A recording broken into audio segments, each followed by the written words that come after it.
report. Right, Babak? Captain's log number 3. It seems pretty exciting. It seems more complicated than I thought it would be. So many little points to remember. So I'm just trying to absorb all that information. We'll report back to you soon.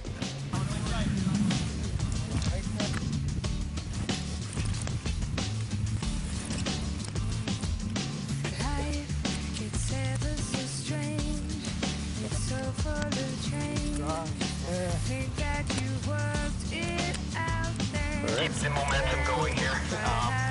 If a group has just changed over. Here we go. You got a team name yet? It was Flyboys, wasn't it? Flyboys, okay. Team Flyboys in position, but both arms back. We're going to toe trailer, be aggressive. Body forward, body weight, so you're going to be aggressive. 3, 2, 1. Hey, come on, now, release. Head down, turn. Okay, hands down. Got it on. Straight up. So you stop running. I'll come to your hand. You're coming directly to me here. We're editing that out, right?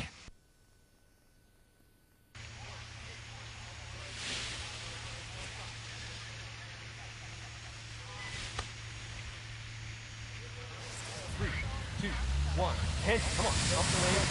Run. Gotta run. Keep on like release. Head down, run. Don't jump. Run. Keep running as I play. You run. There you go. Hands up. Run again. Okay.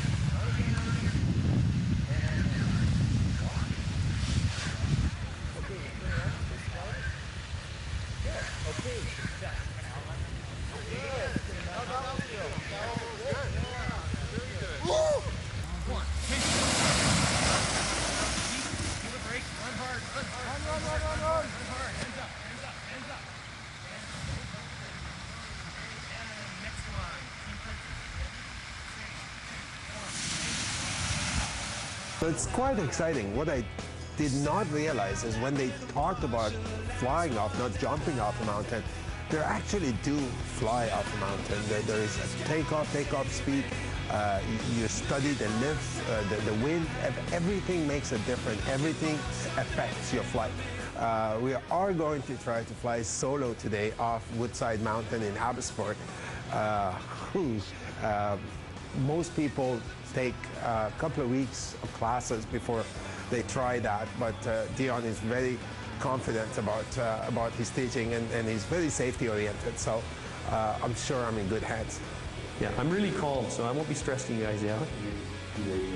2 radios, you'll be able to hear everything I say. Okay? Got it? Then I'll say, hey, you're flying in the starfish position. Relax, buddy. I want you to put your elbows in, jiggle them like jello. Put your feet together, close the gap off. Okay? This is the way you should fly. Hear everyone? Yeah? We're here. The weather is nice. Perfect. As long as it keeps us steady for a couple of hours, we're going to be landing here soon. Look at that. It's gorgeous. I don't know what to say. I can't wait. I'm going to get out of here and get ready and fly. Fly away, sweet bird of prey. Off we go. Fly away. Nothing. Right.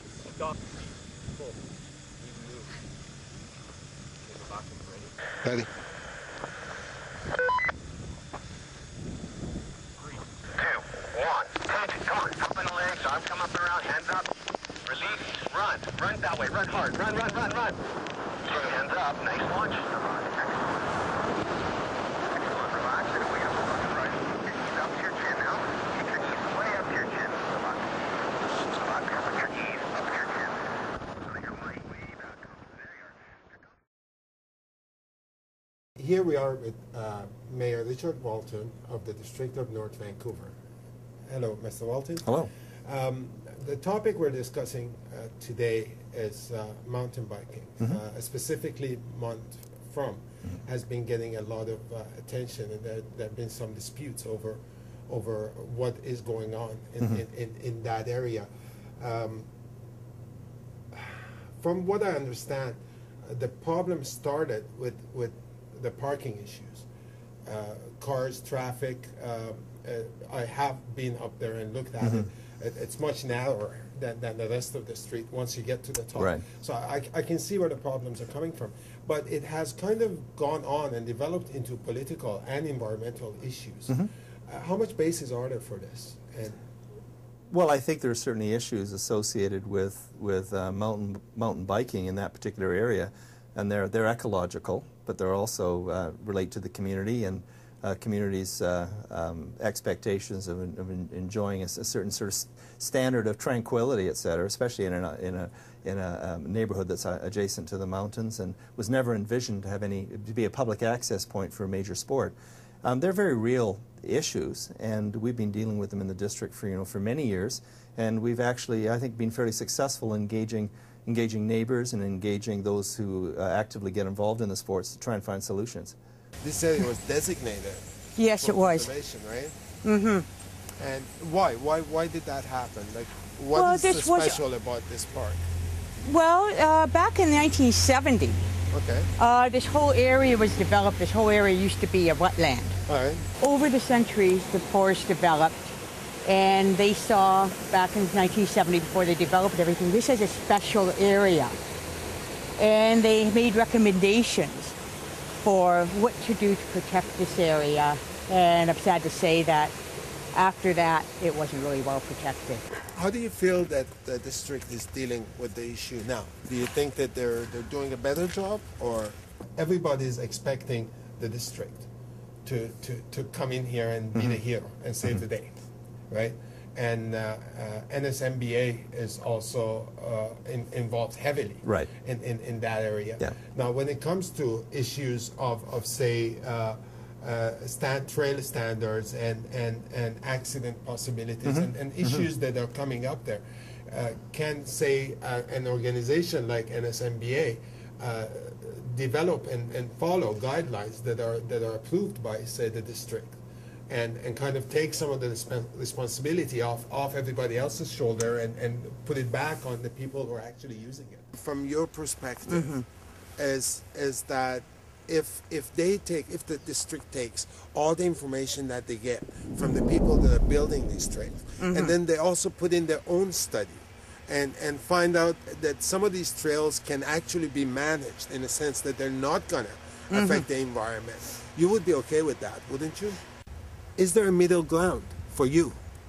Is there some sort of a compromise where it can be used but responsibly used, or no, you feel that if it is used then people are not going to be responsible about it?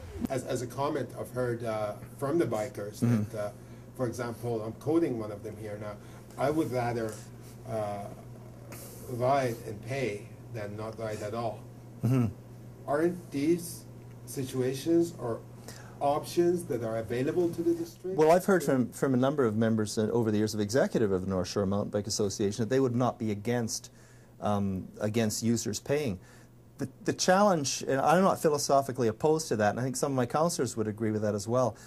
Once you start making people pay and having tickets and licenses and things, much as you do at Whistler, you've then got the challenge of how do you enforce that, and how do you bring in the mechanism for selling tickets and for paying and monitoring it, and there's a huge cost associated with that.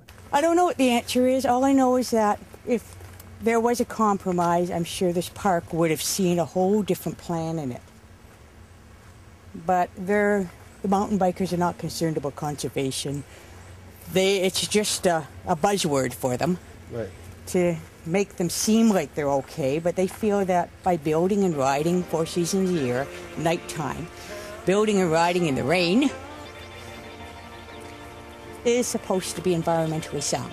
This is the evolution of how the mountain biking safety gear has evolved from just the helmet to the full-on protective shielding of my entire body. So we have, I got this right here, this is going to protect me if I fall down like that. And then I got this one when I'm on my knees, and then if I flip onto my back, I won't break it.